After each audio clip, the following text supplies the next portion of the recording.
आज हम लोग एक्सरसाइज 1.2 का क्वेश्चन नंबर 3 देखते हैं। ठीक है, इसमें क्या करना है, find LCM and HCF of the following integer by applying the prime factorisation method. यानी कि हमने पिछले क्लास में क्या देखा था कि एलसीएम और एचसीएफ को फाइंड आउट करना था जब आपके पास दो नंबर्स दिए रहते थे, यानी कि दो पेयर्स दिए रहते थे। ठीक है, आज हमको क्या निकालना है, तीन पेयर्स दिए हैं, उनका हमको एचसीएफ और एलसीएम निकालना है। किसकी हेल्प से? प्राइम फैक्टर मेथड से। ठीक है, तो क्या करते थे हम लोग उसमें कि जो भी नंबर दिया था उसका फैक्टर कर लेते थे। ठीक है, तो क्वेश्चन नंबर फर्स्ट हम लोग देखते हैं, 12, 15 एंड 21। ठीक है, इसको सॉल्व करते हैं। तो क्या करते थे, सबसे पहले फैक्टर कर लेते थे हर एक नंबर का। तो ये क्या हो जाएगा, 6, 2 से जाएगा 3, ये हो जाएगा 3। ठीक है, ये हो गया। ऐसे ही इसका फैक्टर कर लेते हैं 15 का, तो इसका क्या होगा, 3 इंटू 5, ये क्या हो जाएगा, इसका ये हो जाएगा। और 21 का अगर फैक्टर करना है तो क्या हो जाएगा, 3 टाइम्स जाएगा 7, और 7 को 1, यानी कि हमने क्या निकाला है, इसके फैक्टर। और इस फैक्टर्स को हमने क्या इस फॉर्म में लिख लेते हैं, जैसे 12 के फैक्टर्स क्या आए, 2 इंटू 2 इंटू 3।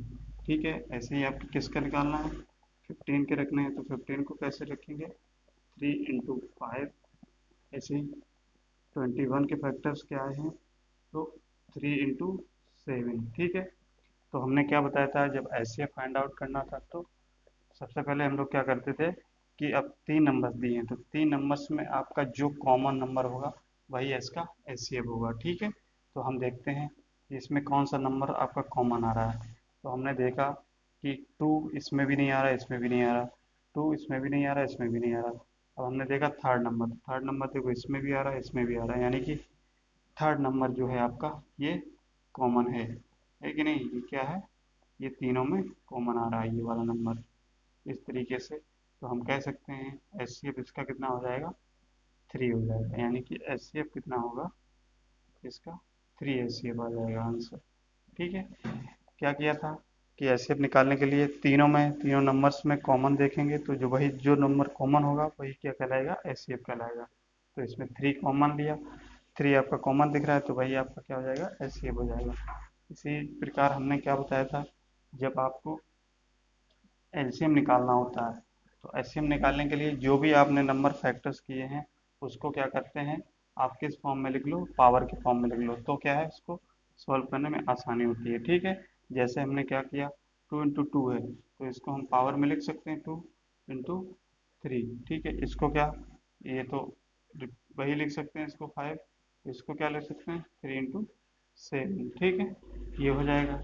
अब हम लोग देखेंगे कि जो नंबर्स आपका तीनों में कॉमन हो रहा है, ठीक है, और उसकी हाईएस्ट पावर देखते हैं, वो नंबर लिखेंगे।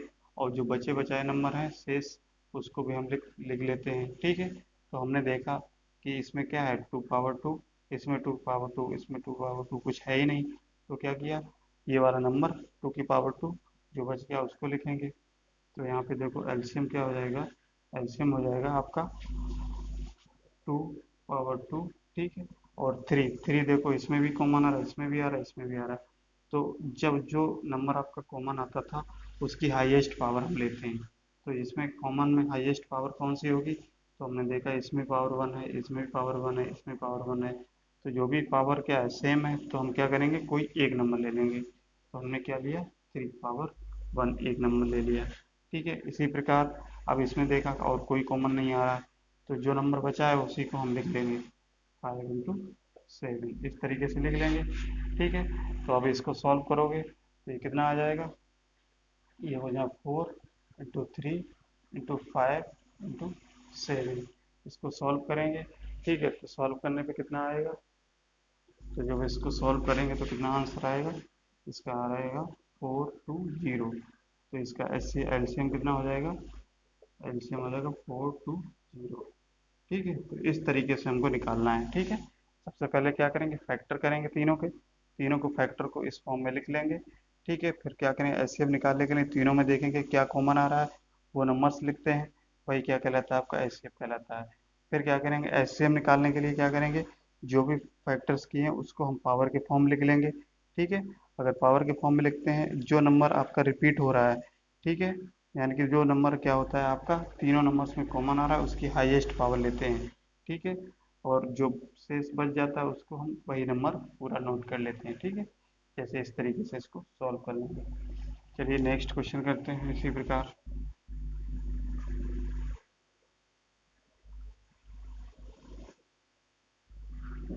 नेक्स्ट क्वेश्चन क्या है आपका, इसका पार्ट टू में क्या किया गया, एक नंबर है 17, 23 और 29। ठीक है, इसका अगर निकालेंगे फैक्टर्स तो क्या हो जाएगा। अब हम जानते हैं कि फैक्टर ये क्या है, प्राइम नंबर, ये भी प्राइम नंबर, ये भी प्राइम नंबर। अगर आप 17 का निकालोगे फैक्टर्स तो क्या हो जाएगा, 17 बार ही जाएगा 1। ठीक है, ऐसे ही 23 भी क्या है आपका प्राइम नंबर है, तो इसका अगर निकालोगे तो प्राइम फैक्टर 23 से ही जाएगा 1। ठीक है, इसी प्रकार क्या है 29 भी एक प्राइम फैक्टर है, इसका भी अगर निकालोगे तो 29 से ही जाएगा।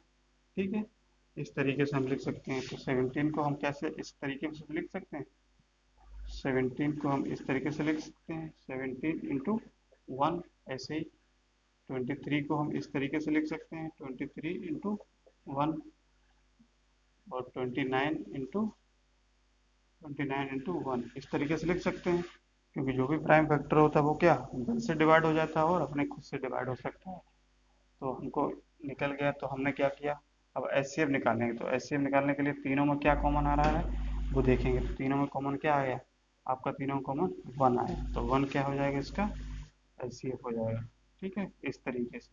और एलसीएम की बात करें तो एलसीएम क्या करोगे, इसमें जब कोई रिपीटेड दिया नहीं तो क्या करेंगे, यानी कि कोई रिपीटेड नहीं दिया तो एलसीएम क्या होगा, जो भी शेष बचेगा उसी का मल्टीप्लिकेशन हो जाएगा। तो एलसीएम क्या हो जाएगा इसका 17 × 23 × 29।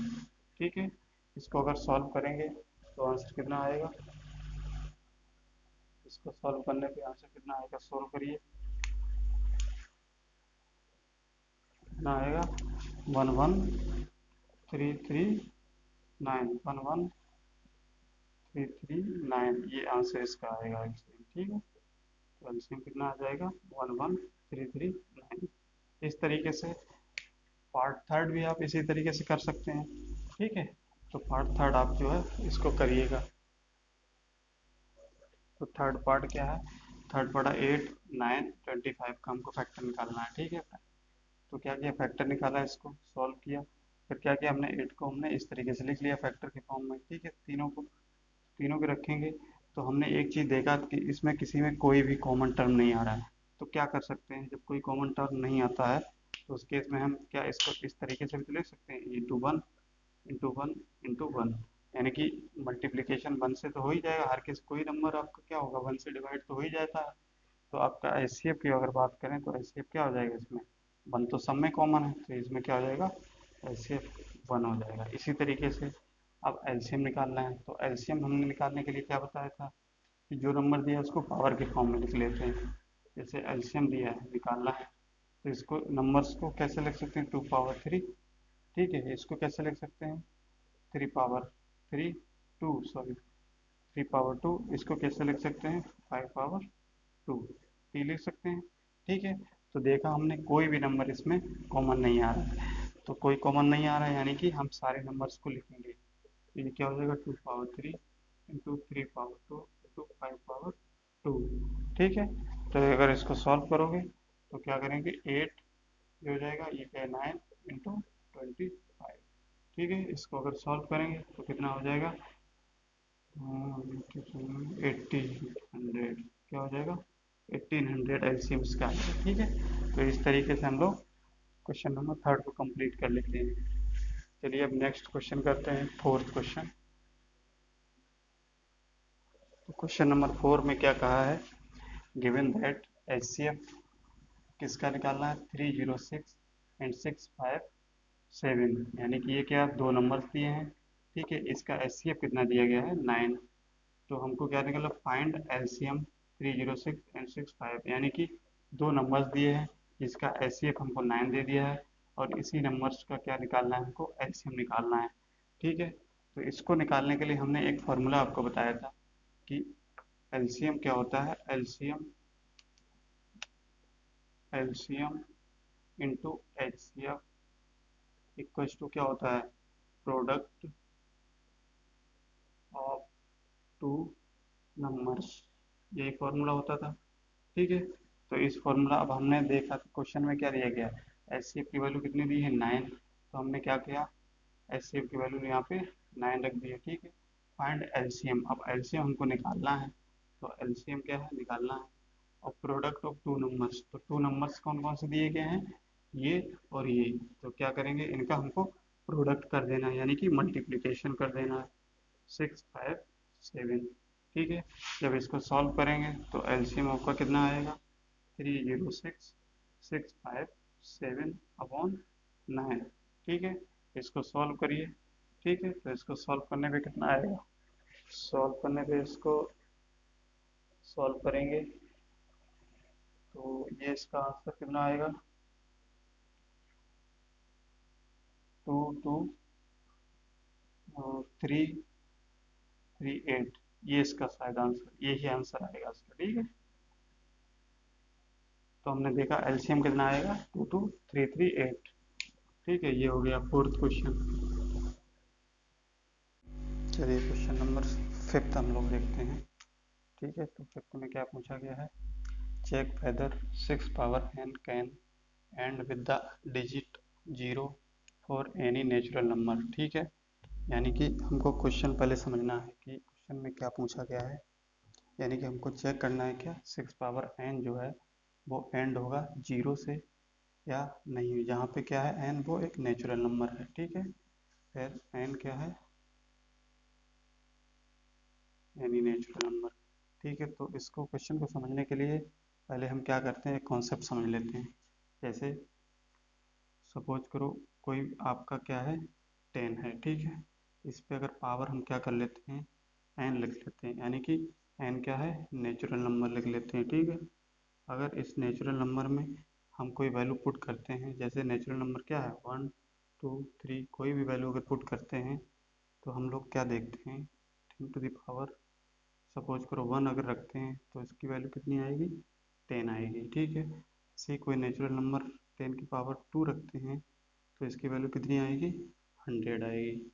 ऐसे ही 10 की पावर 3 रखते हैं तो इसकी वैल्यू कितनी आएगी, 1000 आएगी। ठीक है, ये चीज़ आ गया है। इसी प्रकार इसमें क्या पूछा गया है, जैसे कोई भी नंबर्स दिया है आपका 10, ठीक है, उसका नेचुरल उसका पावर कर दिया n। ठीक है, तो उन्होंने ये कहा है कि जो भी नंबर है, ठीक है, वो उसके एंड में 0 आना चाहिए। ठीक है, तो जैसे 6 पावर n है, कोई नंबर है, ठीक है n, तो उनका कहने का मतलब है कि एंड में कोई भी नंबर जब सॉल्यूशन आएगा तो उसके एंड में 0 आएगा। जैसे 10 की पावर 1 है तो उसके एंड में कितना आ रहा है, 0। ऐसे ही जब इसका सॉल्यूशन किया तो इसके एंड में कितना आ रहा है, 0। ऐसे ही इसके सॉल्यूशन किया तो इसके कितना आ रहा है, 0। यानी कि कोई भी अगर 10 की पावर नंबर है, ठीक है, तो उसके एंड में क्या आना चाहिए, 0 आना चाहिए। ठीक है, अब ऐसे ही इन्होंने क्वेश्चन में क्या कहा है, 6 पावर n है, यानी कि n कोई नेचुरल नंबर है। अगर उसका हम क्या करते हैं, इसको सॉल्व करते हैं, तो जो भी यहाँ पे कोई वैल्यू आएगी उसका लास्ट डिजिट जो होगा वो 0 आना चाहिए। ठीक है, ये चीज़ क्वेश्चन में कहा गया है, यानी कि ये चीज़ तो हम लोग क्या है क्वेश्चन को समझे हैं। तो पूछा क्या है कि कोई भी नंबर दिया है 6 पावर n, ठीक है, जब उसको सॉल्व करेंगे तो उसका लास्ट डिजिट जो होगा वो 0 आना चाहिए, ये चीज़ पूछा गया है। ठीक है, तो ये तो हो गया क्वेश्चन। अब जैसे सपोज करो कोई नंबर अगर हम मान लेते हैं कि चलो 10 मान लेते हैं, अगर 10 का हम फैक्टर करते हैं, ठीक है, तो इसका 10 का फैक्टर क्या हो जाएगा, 2 और 5, यानी कि 1, तो इसके फैक्टर क्या हो गए, 2 × 5। ठीक है, ऐसे ही आप कोई भी नंबर ले लो जिसके एंड में क्या हो, 0 हो, तो हम मान लेते हैं 40 ले लेते हैं कोई नंबर। ठीक है, इसके अगर फैक्टर करते हैं तो हम लोग एक चीज़ देखते हैं क्या, तो इसके फैक्टर करो तो क्या हो जाएगा, 2 0 और 10, ये क्या हो जाएगा 2 और ये 5, यानी कि इसके फैक्टर किए तो हमने देखा कि 2 × 2 × 2 × 5, ये चीज़ आएगा। ठीक है, और कोई अगर नंबर ले लेते हैं जिसका एंड में क्या है, 0 है, जैसे सपोज करो हम 30 ले लें। ठीक है, अगर 30 लेते हैं तो इसका अगर फैक्टर करते हैं तो क्या हो जाएगा, ये 15 हो जाएगा, इसका क्या हो जाएगा 5 हो जाएगा, और इसका क्या हो जाएगा, ठीक है।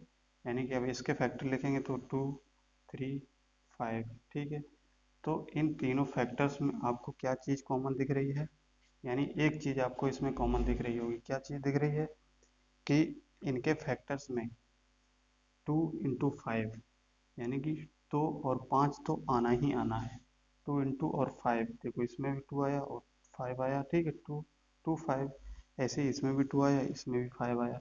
यानी कि कहने का मतलब अगर कोई नंबर्स होगा, ठीक है, उसके एंड में अगर जीरो है तो उसमें एक चीज़ तो हमने तय कर ली है कि उसके फैक्टर्स जो होंगे वो क्या होंगे, उसमें 2 और 5 तो होगा ही होगा, ठीक है। और कोई नंबर हो चाहे ना हो, लेकिन अगर कोई नंबर है तो उसके अगर एंड में जीरो आ रहा है तो कहने का मतलब है तो उस जो नंबर दिया है उसका अगर फैक्टर हम करेंगे तो उसके फैक्टर में 2 और 5 का आना बिल्कुल तय है, यानी कि 2 × 5 तो आना ही आना है, यानी कि दो फैक्टर्स जरूर आएंगे अगर उसके एंड में जीरो है, ठीक है। तो ये चीज़ हम लोगों ने समझा कि अगर कोई भी नंबर्स दिया है, अगर उसके एंड में जीरो है तो उसके फैक्टर से आप निकालेंगे, कोई भी छोटा से छोटा या बड़ा से बड़ा कोई नंबर लेते हैं, उसके एंड में अगर जीरो है तो उसके फैक्टर्स जो है 2 × 5 तो आएंगे ही आएंगे, ठीक है। इनको छोड़ के कोई भी नंबर आ सकता है, बट अगर जीरो होना है तो 2 × 5 होना ही होना है, यानी कि 2 और 5 फैक्टर होंगे ही उसके, ठीक है। तो ये चीज़ समझ में आई। अब जैसे हम इस क्वेश्चन में देखते हैं, तो इस क्वेश्चन में क्या कहा है कि कोई नंबर्स दिया है आपका क्या 6 पावर n, ठीक है। तो 6 पावर n दिया गया है, यानी कि अब हमको इसको जब सॉल्व करेंगे, कोई नेचुरल नंबर मान लेते हैं, n क्या है नेचुरल नंबर, ठीक है। तो नेचुरल नंबर है तो हम 1 2 3 ये सारी वैल्यू अगर पुट करते हैं, ठीक है, तो ये क्या है, क्या आना चाहिए, जीरो आएगा या नहीं आएगा, ये क्वेश्चन में पूछा गया। क्या करना है हमको, चेक करना है। तो इसको चेक करने के लिए जैसे अब सबसे पहले हम क्या करेंगे, 6 पावर n को अगर फैक्टर करेंगे तो इसके फैक्टर्स क्या क्या हो सकते हैं, 6 के तो फैक्टर यही होंगे 3, ठीक है, यानी कि ये होंगे 2 × 3, तो इसके फैक्टर क्या होंगे 2 × 3 और पावर n, ठीक है। यानी कि अब हमने ये देखा कि इसके फैक्टर क्या आ रहे हैं 2 × 3, यानी कि अब एक चीज़ तो हमको समझ चुके थे, अगर किसी भी नंबर्स के एंड में अगर जीरो आना है तो उसमें क्या होगा 2 और 5 के फैक्टर्स होना जरूरी है।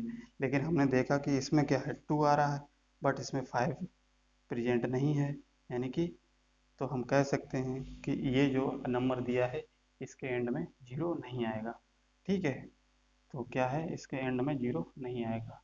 तो सबसे पहले हम क्या समझेंगे, इसको अगर लिखना चाहेंगे तो कैसे लिखेंगे, ये चीज़ हम लोग देख लेते हैं। तो हमने क्या किया, अब एक कॉन्सेप्ट हमने क्या पढ़ा था कि अगर किसी भी नंबर्स के एंड में अगर जीरो है, ठीक है, तो उसमें क्या दो फैक्टर आना बहुत कंपलसरी है, यानी कि 2 और 5।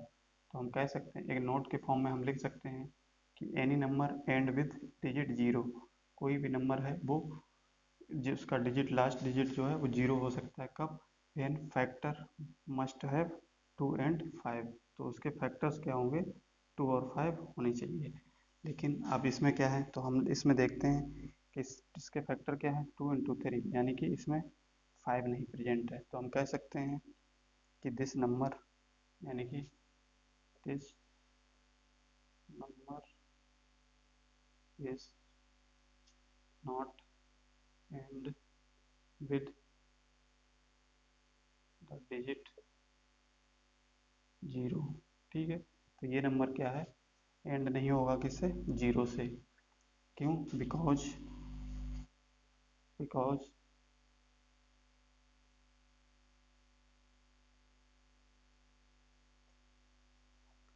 बिकॉज दिस नंबर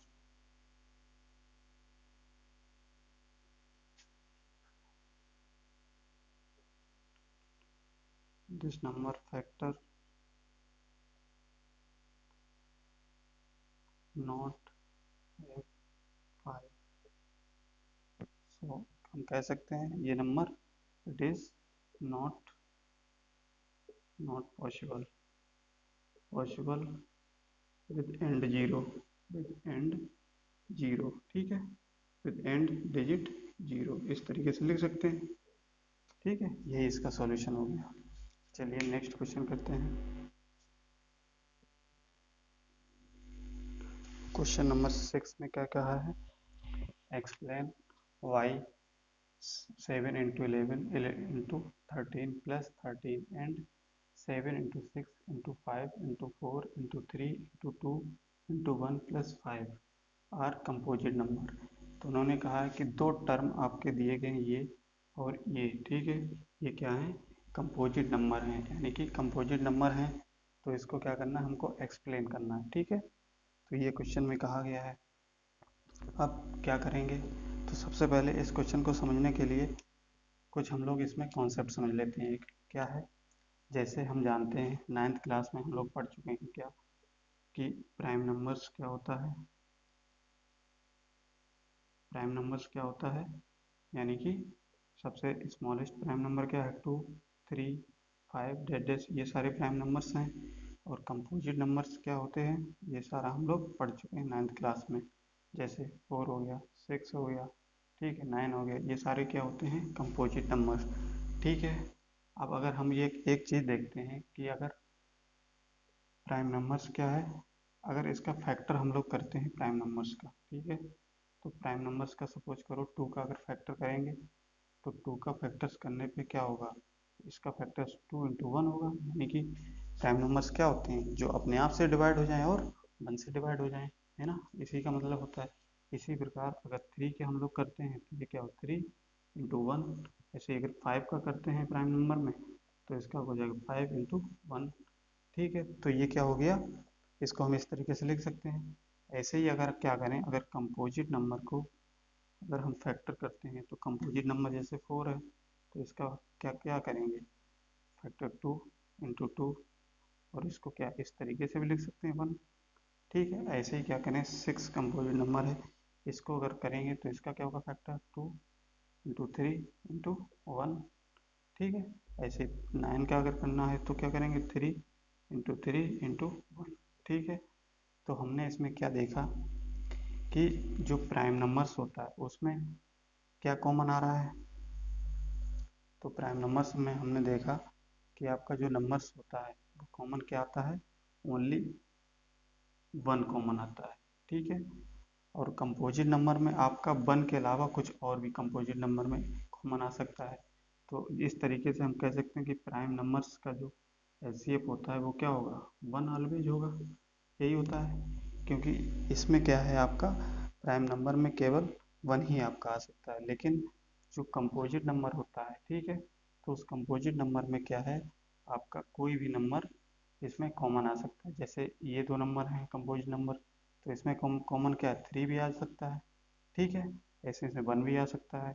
तो कंपोजिट नंबर का कहने का मतलब है कि अगर कंपोजिट नंबर दिया गया है तो उसमें 1 के साथ साथ में कोई और नंबर भी कॉमन आ सकता है। ठीक है, लेकिन प्राइम फैक्टर अगर है, आपका प्राइम नंबर है, ठीक है, जैसे 2 है, 3 है, कोई भी प्राइम नंबर ले लें, तो उसके जब फैक्टर करते हैं तो हमने एक चीज़ देखा है क्या, कि उसमें केवल ओनली 1 ही एक ऐसा टर्म होता है, 1 ही एक नंबर ऐसा होता है जो कॉमन आता है, और कोई नहीं नंबर आता है इसमें। ठीक है, तो हम कहने का मतलब ये है कि हम कह सकते हैं कि प्राइम नंबर में केवल 1 आपका क्या है, एचसीएफ है, यानी कि केवल 1 ही आता है, अदर, लेकिन जब कंपोजिट नंबर होता है उसमें क्या होता है, 1 के अलावा कोई एक और नंबर भी आ सकता है, कोई भी नंबर कॉमन आ सकता है। ठीक है, तो ये चीज़ थी इसमें कॉन्सेप्ट में। अब जैसे इसको एक्सप्लेन करना है, तो एक्सप्लेन करने का मतलब क्या है, जैसे दो टर्म दिए हैं आपके, ठीक है, जैसे 7 इंटू 11 इंटू 13 प्लस 13, ठीक है, और एक टर्म क्या दिया गया है, and 7 into 6 into 5 into 4 into 3 into 2 into 1 plus 5। तो इसमें कितना दिया है, ये क्या है, एक टर्म है, ये है 2 टर्म। ठीक है, अब इसमें क्या, अगर हम सॉल्व किया जाए इसको, तो हम ये चीज़ देखते हैं कि इसमें कॉमन क्या आ रहा है, देखो इसमें टर्म में और इस टर्म में ये प्लस का निशान है, यानी कि यहाँ से कॉमन क्या मिल रहा है हमको, 13 मिल रहा है। ठीक, जब 13 मिल रहा है तो यहाँ क्या बचेगा, 7 × 11 × 1 और यहाँ पे 1। ठीक है, तो हम कह सकते हैं कि ये जो नंबर दिया गया है ये क्या है, कंपोजिट नंबर है। क्या है, कंपोजिट नंबर है। क्यों कंपोजिट नंबर है, बिकॉज इसमें 13 क्या है, एक अदर नंबर है और 1 भी कॉमन आता है। ठीक है, जैसे 1 कॉमन करेंगे तो 1 भी कॉमन कर सकते हैं। ठीक है, तो ये क्या है, कंपोजिट नंबर है। अगर इसमें कोई भी नंबर कॉमन नहीं आता, यानी कि 1 ही कॉमन आता, तो वो क्या होता, आपका प्राइम नंबर्स के फॉर्म में होता, वो क्या होता, प्राइम नंबर्स। लेकिन इसमें क्या है, कॉमन आ गया आपका, 13 भी आ गया। इसी तरीके से हम कह सकते हैं कि कंपोजिट नंबर जो होगा उसमें क्या होगा, 1 के अलावा क्या होगा, नंबर्स, कोई और भी नंबर्स आपका कॉमन आ सकता है। ठीक है, और इसमें जैसे ये कंपोजिट नंबर हो गया, इसी प्रकार जैसे क्या है इसमें करेंगे तो ये एक टर्म ये है, एक टर्म ये है, तो इसमें भी देखो कुछ कॉमन आ रहा है, 5 कॉमन आ रहा है। ठीक है, तो यहाँ पे क्या बचा, 7 × 6 × 1 × 4 × 2 × 1 + 1। यानी कि अब हमने देखा एक टर्म ये है, तो इसमें अगर कॉमन लिया तो हमने क्या लिया, 5। यानी कि 5 क्या है, 1 के अदर देन भी तो है, यानी कि 1 भी आ सकता है इसमें, 5 × 1 है ना। केवल आपका 1 जहाँ आता वो क्या होता, प्राइम नंबर्स होता है। लेकिन जब 1 के अलावा कुछ और कॉमन आ जाए तो वो क्या कहलाता है, कंपोजिट नंबर। ठीक है, तो ये क्या है सारा आपका, ये कंपोजिट नंबर, ये भी क्या है, कंपोजिट नंबर। ठीक है, तो क्या है, अगर 1 के अलावा कोई नंबर कॉमन आता है, ठीक है, तो वो क्या कहलाता है, कंपोजिट नंबर। और केवल 1 आता है, उसमें कुछ भी कॉमन नहीं आता है, तो वो क्या कहलाता है, प्राइम नंबर। जैसा कि हम लोगों ने कॉन्सेप्ट समझा था कि कोई भी नंबर्स जो होता है, अगर प्राइम नंबर्स दिए हैं तो उसका अगर फैक्टर करेंगे तो उसमें क्या होता है, केवल 1 ही आएगा कॉमन। ठीक है, तो ये हो गया आपका क्वेश्चन नंबर 6। नेक्स्ट क्वेश्चन क्या है, नेक्स्ट क्वेश्चन को हम लोग नोट करते हैं क्या है। ठीक है, उसको सॉल्व करते हैं। तो क्वेश्चन नंबर 7 में क्या कहा गया है, क्वेश्चन नंबर 7 हम लोग देखते हैं। तो क्वेश्चन नंबर 7 में क्या कहा गया है, this is a circular path around a sports field. ठीक है, एक स्पोर्ट्स फील्ड के चारों तरफ क्या है, एक सर्कुलर पाथ है। Sonia takes 18 minutes to drive 1 round of the fields. यानी कि सोनिया को एक राउंड पूरा करने में कितना मिनट लगता है, 18 मिनट लगता है। वाइल जबकि Ravi takes 12 minutes for the same. जबकि रवि को कितना, 12 मिनट लगता है उस राउंड को पूरा एक करने में। ठीक है, तो आगे क्या कहा है, suppose they both start same point. तो उन्होंने क्या कहा है कि सपोज हम मानते हैं कि दोनों जो है वो सेम पॉइंट से स्टार्ट होते हैं एंड सेम टाइम और सेम समय में, and 90 sorry go in the same direction. और ये क्या है, जाते हैं सेम डायरेक्शन में चलते जाते हैं। After how many minutes will they meet again at the starting point. यानी कि आप कितने मिनट बाद वे दोनों जो है दोबारा आप क्या करेंगे, एट द स्टार्टिंग पॉइंट पर मिलेंगे। ठीक है, तो ये बताना है। अब जैसे क्या माना है, एक सर्कुलर पाथ, सपोज करो क्या है, एक सर्कुलर पाथ है। ठीक है, ये हमने मान लिया एक सर्कुलर पाथ है। अब क्या है, सोनिया जो है मान लेते हैं यहाँ से स्टार्ट करती है मूव करना। जब ये सोनिया क्या है पूरा सर्कुलर पाथ मूव करती है तो इसको क्या लगता है, सोनिया लिख लो सॉल्यूशन, सोनिया टेक्स कितना मिनट लेती है, 18 मिनट्स। ठीक है, तो सोनिया क्या है एक राउंड को पूरा करने में कितना मिनट लेती है, 18 मिनट्स। ठीक है, तो हम कह सकते हैं सोनिया कितना लेती है, 18 मिनट्स। इसी प्रकार क्या है, रवि टेक्स 12 मिनट्स। तो रवि जब यहाँ से स्टार्ट करता है तो रवि भी पूरा यहाँ से पूरा एक चक्कर लगाने में कितना टाइम लेता है, 12 मिनट लेता है। तो हम कह सकते हैं रवि टेक्स 12 मिनट्स। ठीक है, रवि को कितना टाइम लगता है, 12 मिनट लगता है। ठीक है, अब क्या करेंगे, जब इनको क्या बताना है कि हमको ये जो दोनों हैं स्टार्टिंग पॉइंट पे कब मिलेंगे आके। तो इसके लिए कहने का मतलब है कि हमको करना है लीस्ट कॉमन फैक्टर निकालना है, यानी कि कम से कम कॉमन फैक्टर निकालना है। तो इसके लिए क्या करना पड़ेगा, जब ये दोनों आपस में मिलेंगे तो इसके लिए हमको एलसीएम लेना पड़ेगा। क्या है, एलसीएम लेना पड़ेगा, यानी कि लीस्ट कॉमन फैक्टर निकालना है इसका। तो लीस्ट कॉमन फैक्टर निकालने के लिए क्या करेंगे, एलसीएम, यानी कि एलसीएम जब लेंगे इसका तो क्या हो जाएगा, जैसे सपोज करो क्या है 18 और 12 ये है, तो इसका फैक्टर जब निकालते हैं तो क्या करोगे, 18 के फैक्टर्स करोगे तो कितना हो जाएगा, 3 3 जा 9, ठीक है ये। तो इसका हमने देखा कि सोनिया को कितना 18 मिनट लगता है। तो अगर इसके फैक्टर की बात की जाए तो इसके फैक्टर क्या होंगे, 2 3 इंटू 3, ठीक है। ऐसे ही इसको कितना टाइम लगता है, इसके फैक्टर्स निकाल लेते हैं, 2 6, ये क्या हो जाएगा 2 3 और 3, ठीक है 6। तो इसको कितना टाइम लगता है, यानी कि इसको सॉल्व करेंगे तो इसका फैक्टर निकालने में 2 इंटू 3, ठीक है। तो ये हो गया। अब हमने क्या बताया था कि जब भी एलसीएम हमको निकालना होता है तो जो भी फैक्टर्स निकालते हैं उसको क्या है, अगर हम पावर्स के फॉर्म में लिख लेते हैं तो हमको एलसीएम निकालने में थोड़ा आसानी हो जाती है। तो जैसे क्या हो गया, अगर हम इसको पावर्स के फॉर्म में लिखेंगे तो इसको कैसे लिख सकते हैं, 2 इंटू 3 की पावर 2, इतना ही लिखेंगे। ऐसे ही इसको अगर लिखना चाहेंगे तो इसको कैसे लिखेंगे, 2 पे पावर 2 इंटू 3, ठीक है। तो एलसीएम जब निकालते हैं तो हमने क्या बताया था कि जब दो कॉमन नंबर्स दिए होते हैं तो उसका हाईएस्ट पावर जिसमें होती है वो नंबर लिखते हैं, ठीक है। तो जब दो कॉमन है इसमें तो इसका हाईएस्ट पावर वाला कौन सा लेंगे, तो इस पे पावर 1 है, इस पे 2 है, तो हाईएस्ट पावर वाला टर्म कौन सा है, ये वाला टर्म है, तो हम कौन सा टर्म लेंगे, 2 पे पावर 2, ठीक है। ऐसे ही इसमें 3 है तो 3 कॉमन है तो कौन सा वाला लेंगे, हाईएस्ट पावर वाला, जिसकी पावर क्या होगी, ज़्यादा होगी वो वाला नंबर लेंगे। जैसे इसकी पावर 1 है, इसकी पावर कितनी है 2 है, तो कौन सा नंबर लेंगे, 3 पे पावर 2 लेंगे, ठीक है।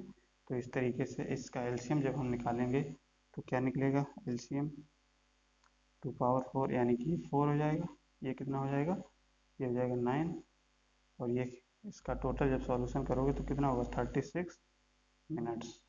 यानी कि ये जब दोनों आपस में दोबारा कब मिलेंगे, 36 मिनट बाद मिलेंगे। यानी कि जब सोनिया को 18 मिनट लगता है, रवि को 12 मिनट लगता है, जब ये दोबारा स्टार्टिंग पॉइंट पे कब मिलेंगे, ये मिलेंगे 36 मिनट बाद, ठीक है। तो यही इसका आंसर है, ठीक है। ये है 36 मिनट पर क्या होंगे, अगेन मिलेंगे, ठीक है। चलिए ये हो गया आपका एक्सरसाइज 1.2 का सॉल्यूशन, ठीक है। चलिए नेक्स्ट क्लास में हम अगला टॉपिक पढ़ते हैं। चलिए थैंक यू।